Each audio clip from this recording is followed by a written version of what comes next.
Lalu juga ada ketika tim media Erwin Tulfo datang untuk meliput kasus putrinya, Daniel juga ikut menunjukkan lokasi penemuan jenazah sambil berpura-pura bersedih di depan wartawan.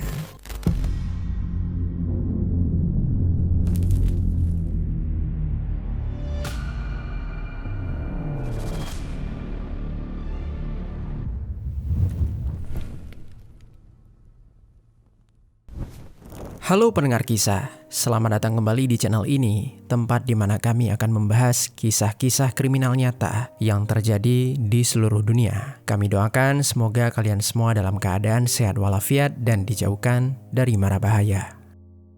Hari ini kita akan kembali membahas sebuah kasus tragis dari negara Filipina. Kasus ini baru saja terjadi di bulan April kemarin, sehingga sampai saat ini masih banyak orang yang membicarakannya dan penyelidikan pun masih diperdalam. Kasus bermula saat seorang gadis remaja tiba-tiba menghilang setelah dia pamit di tengah malam untuk pergi ke rumah saudaranya. Kehilangan itu membuat seluruh keluarga panik hingga penyebaran poster kehilangan pun dipajang di media sosial serta ke berbagai tempat. Hampir seminggu berlalu, akhirnya gadis itu pun ditemukan. Namun kondisinya sudah menjadi jasad yang membusuk dan tanpa adanya pakaian sehelai pun. Ketika penyelidikan didalami oleh pihak kepolisian, ternyata pelaku di balik semuanya adalah ayah kandung dari si gadis itu sendiri dan juga teman-teman si ayah. Fakta ini mengejutkan banyak orang di sana. Terlebih lagi sang ayah sempat menangis terseduh-seduh ketika sedang diwawancara oleh sebuah media sambil menunjukkan lokasi penemuan jasad putrinya. Malayo sa daanan ng mga tao. Doon po nakita yung bangkay ng batang babae sa gawin na yun. Lalu, mengapa semua ini bisa terjadi? Dan bagaimana sang ayah bisa tega melakukan tindakan keji ini? Mari kita bahas kisah di baliknya.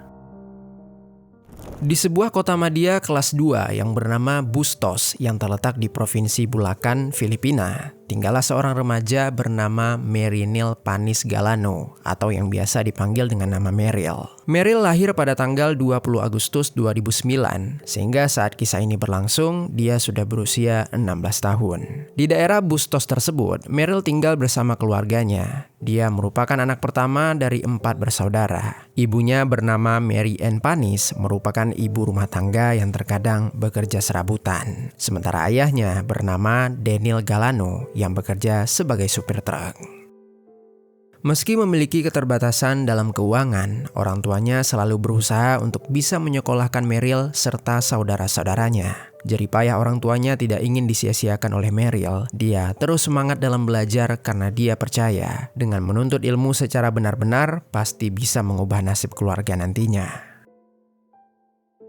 Menurut keluarga dan teman-temannya di sekolah, Meryl dikenal sebagai seseorang yang memiliki sifat ceria, ramah, dan sangat sayang kepada keluarganya. Salah seorang temannya pernah mengungkapkan kalau Meryl memiliki cita-cita untuk menjadi seorang polwan atau polisi wanita. Setelah lulus SMA, dia sangat berharap bisa melanjutkan pendidikan tinggi dengan mengambil jurusan kriminologi. Selain cita-cita, dia juga mempunyai sebuah harapan lain yang cukup mendalam, yaitu dia ingin keluarganya utuh kembali. Jadi orang tua Meryl ternyata sudah beberapa lama berpisah ranjang, namun belum sempat bercerai secara resmi. Semua ini bermula saat ayahnya yaitu Daniel ditangkap dan dipenjara oleh polisi karena kecanduan menghisap narkotika. Namun pada Oktober 2025, Daniel pun dibebaskan. Dan setelah itu, dia langsung kembali mendekati keluarga melalui Meryl. Dia meminta bantuan kepada Meryl untuk merayu ibunya. Meski sang ayah memiliki banyak kesalahan, Meryl tetap berharap keluarganya bisa bersatu kembali. Meryl meminta kesempatan kedua kepada ibunya untuk membuka hati terhadap ayah kandungnya tersebut. Awalnya Mary Ann masih merasa ragu. Keputusan itu tidaklah mudah karena mengingat dia sempat bertahun-tahun harus menghadapi kebiasaan buruk dan sikap kasar yang dilakukan oleh Daniel. Tetapi setelah beberapa pertimbangan, salah satunya demi anak-anak, Mary Ann akhirnya menerima Daniel kembali untuk masuk ke kehidupan keluarga mereka. Pada bulan April 2026, mereka pun resmi kembali tinggal satu atap. Meryl sebagai anak merasa sangat bahagia karena salah satu impiannya akhirnya terwujud. Tetapi sayangnya, kebahagiaan itu tidak berlangsung lama. Meryl sudah terlalu lama tak bertemu dengan ayahnya, sehingga dia tidak mengetahui perubahan-perubahan perilaku yang telah terjadi pada ayahnya selama dia di dalam penjara. Orang yang dia satukan kembali tersebut akan menjadi salah satu penyebab kehancuran jalan cerita hidup Meryl. Di sisi lain, di samping kehidupannya dengan keluarga, Meryl ternyata telah mempunyai seorang pacar yang identitasnya tidak disebutkan. Hubungan asmara tersebut tidak disetujui oleh kedua orang tuanya dengan alasan Meryl harus fokus pada sekolah terlebih dahulu. Lalu tibalah di tanggal 11 April 2026, tepatnya pada malam hari. Meryl ketahuan sedang berduaan dengan pacarnya di dekat sekitaran rumah. Saat dia kembali ke rumah, orang tuanya yaitu sang ayah langsung memarahi serta membentak Meryl hingga dia merasa sedih dan kesal. Kemudian ketika jam menunjukkan pukul 11 malam, Meryl yang masih merasa kecewa meminta izin kepada ibunya untuk pergi ke rumah saudaranya supaya bisa menenangkan diri. Rumah saudaranya itu tidak terlalu jauh, sehingga ibunya pun mengizinkan dengan catatan tidak pulang terlalu lama. Singkat cerita, setelah waktu menunjukkan tengah malam, sang ibu yang sempat tertidur sekejap menyadari kalau putrinya belum kunjung pulang. Dia pun menghubungi saudaranya untuk menanyakan, namun si saudara malah menjawab kalau Meryl tidak pernah pergi ke sana. Dalam sekejap, kepanikan langsung menghampiri. Dia lalu mencoba mencari Daniel, tapi Daniel juga tidak ada di rumah. Kemudian dia mencoba menelponnya untuk meminta mencarikan. Dan setelah diangkat oleh Daniel, dia berkata akan segera berkeliling. Pada awalnya, keluarga mengira Meryl pergi bersama pacarnya. Namun setelah diperiksa, ternyata Meryl juga tidak berada di sana. Keluarga mulai merasa khawatir kalau telah terjadi sesuatu kepada Meryl. Setelah beberapa jam Meryl tak ditemukan, akhirnya Mary dan Daniel langsung mendatangi kantor polisi Bustos Municipal Police Station untuk melaporkan kalau putri mereka telah menghilang. Keluarga, tetangga, dan teman-teman turut ikut mencari setelah mendapatkan kabar buruk tersebut. Keesokan harinya mereka menyebarkan foto Meryl di media sosial dan mencetak poster kehilangan untuk ditempelkan di berbagai tempat yang ada di wilayah Bustos. Sayangnya 6 hari 6 malam berlalu, tidak ada hasil apapun. Meski begitu, keluarga masih berharap kalau Meryl dapat ditemukan dalam kondisi hidup.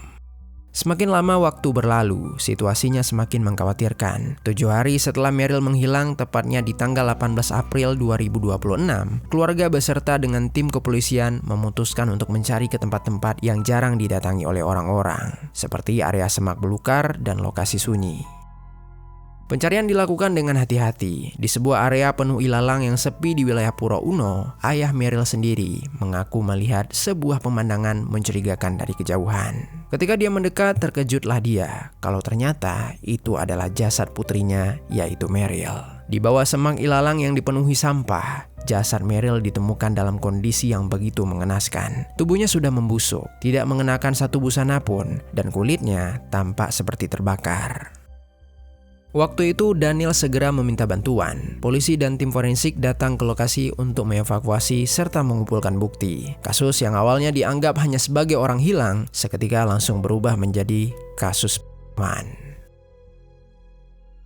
Sambil menunggu proses otopsi keluar, polisi segera membentuk tim khusus untuk mempercepat penyelidikan. Mereka mulai mengumpulkan bukti, memeriksa saksi, dan menelusuri rekaman CCTV. Dari hasil penyelidikan dan keterangan saksi, kecurigaan polisi mengarah pada seorang kuli bangunan berusia 27 tahun yang bernama Jeffrey Beluar yang juga tinggal di kawasan Bustos. Hanya dalam 1 kali 24 jam jasad ditemukan, polisi berhasil menangkapnya. Jeffrey ditemukan sedang bersembunyi di sebuah gubuk yang terletak di wilayah yang bernama Banana Island. Sebelum tertangkap, dia sempat kabur dari kejaran polisi di peternakan babi milik orang lain. Awalnya, polisi mengira Jeffrey ini adalah satu-satunya pelaku karena cuma dia yang terlihat pada rekaman CCTV. Namun saat diperiksa, Jeffrey malah membuat pengakuan yang cukup mengejutkan. Dia mengatakan kalau dia mengeksekusi korban bersama 3 pria lainnya. Dan yang paling membuat polisi menjadi syok, salah satu pelaku ternyata ayah kandung korban sendiri, yaitu Daniel Galano. Semua orang langsung terkejut mendengar pengakuan tersebut. Pada hari jasad ditemukan, Daniel terlihat seperti ayah yang paling terpukul atas kehilangan putrinya. Sejak awal, dia ikut mencari Meryl dan menjadi orang pertama yang menemukan jasadnya. Bahkan saat itu, dia tampak menangis terseduh-seduh di depan banyak orang. Lalu juga ada ketika tim media Erwin Tulfo datang untuk meliput kasus putrinya, Daniel juga ikut menunjukkan lokasi penemuan jenazah sambil berpura-pura bersedih di depan wartawan. Tidak ada yang menyangka bahwa semua itu hanyalah sandiwara untuk menutupi keterlibatannya. Lalu akhirnya polisi pun sadar kalau Daniel mengetahui lokasi penemuan jasad secara detail karena memang dialah yang membuang jasad putrinya di sana. Selama proses pencarian, dia juga sempat menyalahkan beberapa orang lain agar perhatian tidak tertuju kepada dirinya. Fakta bahwa seorang ayah melakukan hal sekejam itu terhadap anak kandungnya sendiri seketika membuat masyarakat sangat marah dan jijik.